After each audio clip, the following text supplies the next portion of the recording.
ada orang yang tinggi sekali. Wah, orang jenggotnya seginilah ya. Itu kelihatan banget, itu cahayanya yang putih, gede, tinggi. Pak Kiai belum waktunya meninggal, belum waktunya dipanggil Allah Subhanahu wa taala. Assalamualaikum warahmatullahi wabarakatuh. Salam sejahtera, salam rahayu untuk kita semuanya. Kita ketemu kembali bersama Pak Heri. Saya akan menceritakan dua dunia nyata dan dunia lain. Tugas saya hanyalah menyampaikan saja dari kebaikan dari Allah Subhanahu wa taala. Pertama-tama saya bermimpi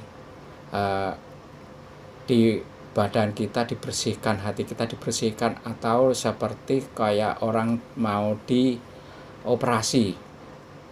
Nih, badan saya mau dioperasi sampai 3 kali seperti kapan Pak Kiai siap dioperasi, kapan siap mau dioperasi, sampai 3 kali saya udah, kami siap dioperasi. Apa yang kemauan Bapak ini, Bapak itu siapa, saya gitu kan. Saya diperintah Allah Subhanahu wa taala untuk operasi Pak Kiai Fadilah. Terus saya jawab, oh ya, kalau emang itu tugas dari Allah Subhanahu wa taala, monggo silahkan. Waktu itu saya udah tidur,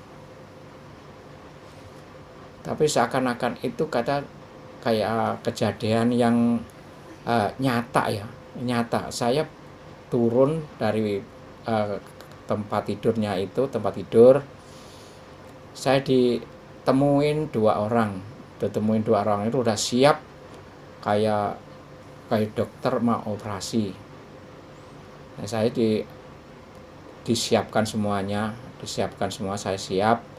Setelah itu saya memang dibelah, seakan-akan dibelah, benar-benar dibelah. Saya lihat, pandangan saya tuh lihat di situ, dilihat itu, dan kayak mau apa itu namanya, kalau orang nyuci gitu, digosok, dibersihin. Tapi terasa badan saya itu gelik-gelik, sakit. Saya nanya lagi, dibilang Pak Kiai aja sama dia, Pak Kiai, nanti saya kalau operasi ini mati bagaimana, saya meninggal bagaimana, kejadian meninggal. Tapi dia jawab enggak meninggal.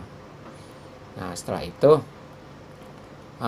udah proses masalah pembersihan, sudah bersih, itu dikembalikan lagi. Terasa banget nih dada saya ini kayak bekas kayak dibelah gitu. Belah kayak golok tajam banget, grek tuh terasa. Waktu itu saya terasa dibelah. Setelah itu setelah operasi sudah selesai, saya diajak lagi, besok kamu cari kitab Istanbul. Saya ke Turki, Pak Kiai, sebelah gitu kan. Enggak, Istanbul itu di dekat kamu.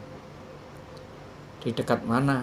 Nah, saya di situ, di dalam mimpi itu, di tempatnya jelas banget, di Jakarta Timur, di Jakarta sini.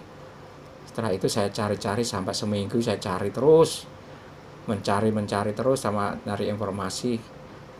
Setelah 7 hari, pas malam Jumat, waktu itu malam Jumat, ketemulah orang yang punya kitab Istanbul. Kitab Istanbul itu ada 3. Gedenya satu segini lah, warna hijau, merah, kuning.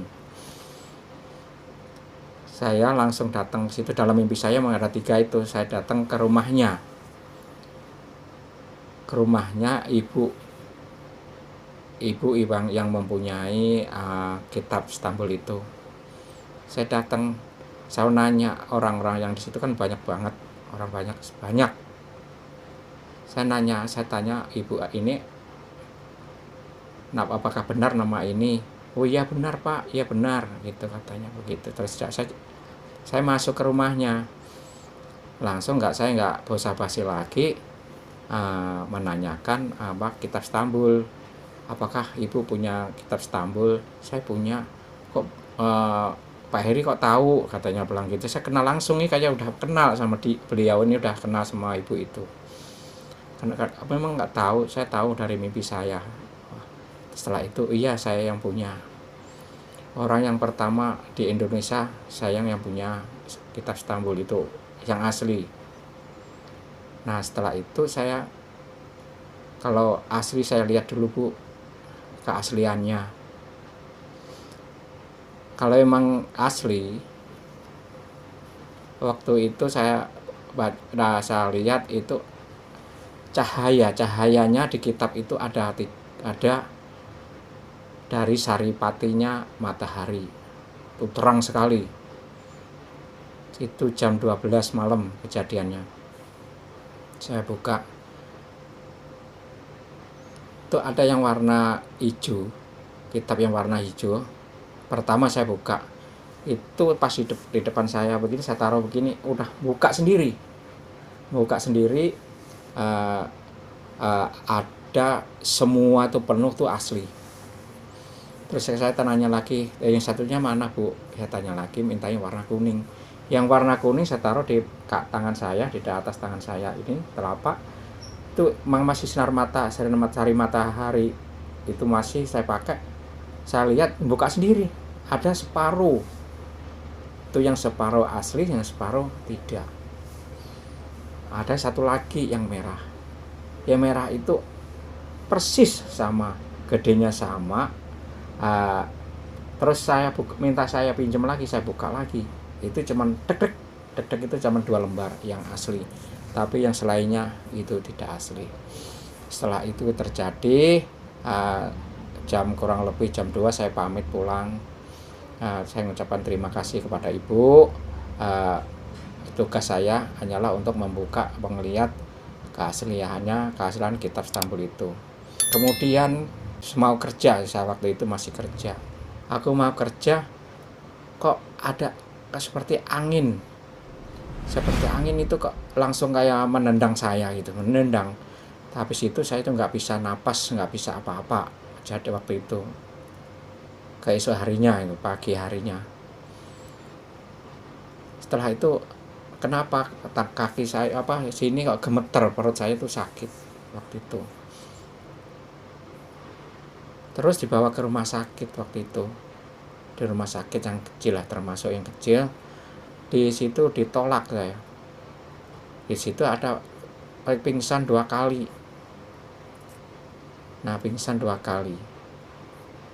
Setelah itu kata dokter yang spesial yang rumah sakit yang saya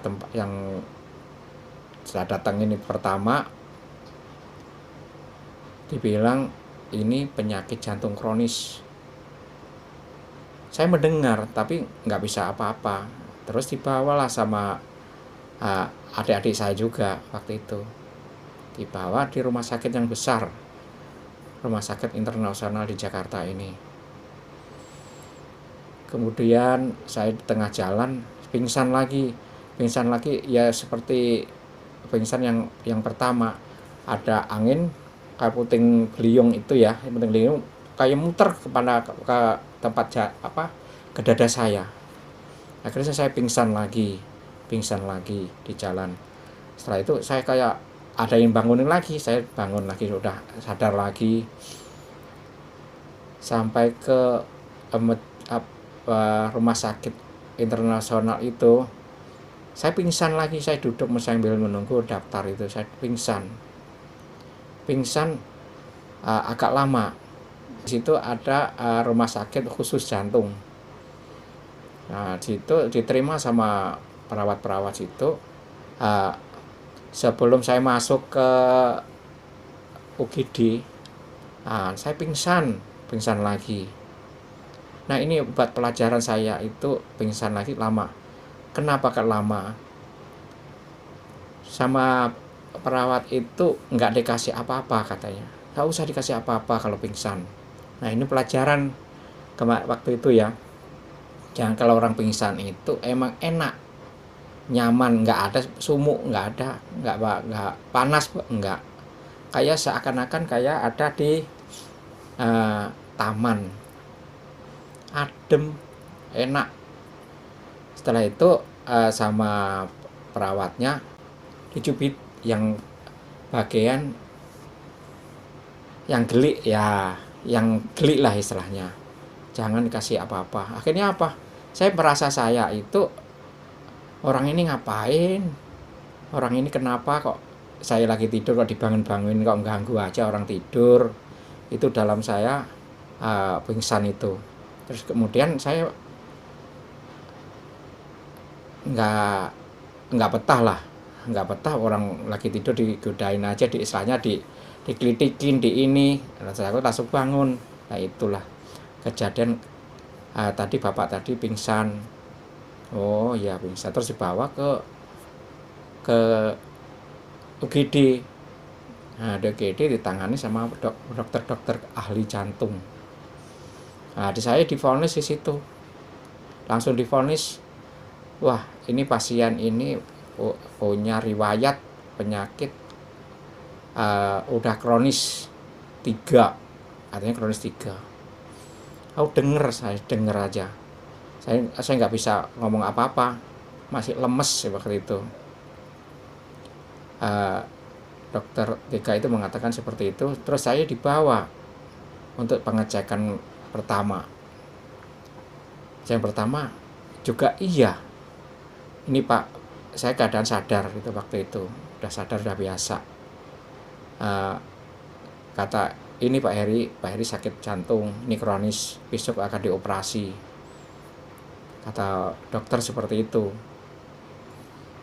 Nah besoknya tengah malam saya nggak sadar, nggak bisa apa-apa. Tahu-taunya saya di ICU, tahu-taunya di ICU. Saya mau ngomong gitu nggak bisa, cuman lihat gitu aja, ngelihat kok ini kok tempatnya kok beda. Terus habis itu udah nggak sadar lagi, udah nggak ada sadar lagi terus sampai 3 hari. Di situ kata orang kalau dari situ itu dibilang hidupnya kurang, saya yakin ya, saya cuma denger aja, saya denger tapi nggak bisa ngomong. Hidupnya paling 50%, 75% kalau udah masuk. Saya dengar itu kata dokternya. Saya udah pasrah sama Allah Subhanahu wa Ta'ala. Saya nggak tahu nanti dibawa kemana. Akhirnya dibawa ke situ 3 hari, yang nggak ada temennya. Waktu itu nggak ada temennya, saya nggak ada temen. Akhirnya cuman pelotot aja, nggak lihat nggak apa-apa. Nah setelah itu yang jaga, istri saya yang jaga, seharusnya saya di lantai 4, istri saya di lantai 6. Nah jadi tinggal di situ ada suster. Saya cuman kedap-kedip, nggak bisa ada tenaga waktu itu. Nah untuk hari ketiga itu setengah sadar saya dibawa ke, itu yang bawa siapa nggak tahu, baju putih, orang baju putih 2 orang, dibawa ke lapangan. Saya nggak kelasan sadar apa tidak sadar, saya nggak tahu itu kejadiannya. Dibawa ke lapangan itu ada podium sama udah disiapin sama panitia lah. Di situ ya saya sama, ini ada acara apa, ini acara Pak Kiai, acara Pak Kiai pidato. Pak Kiainya siapa?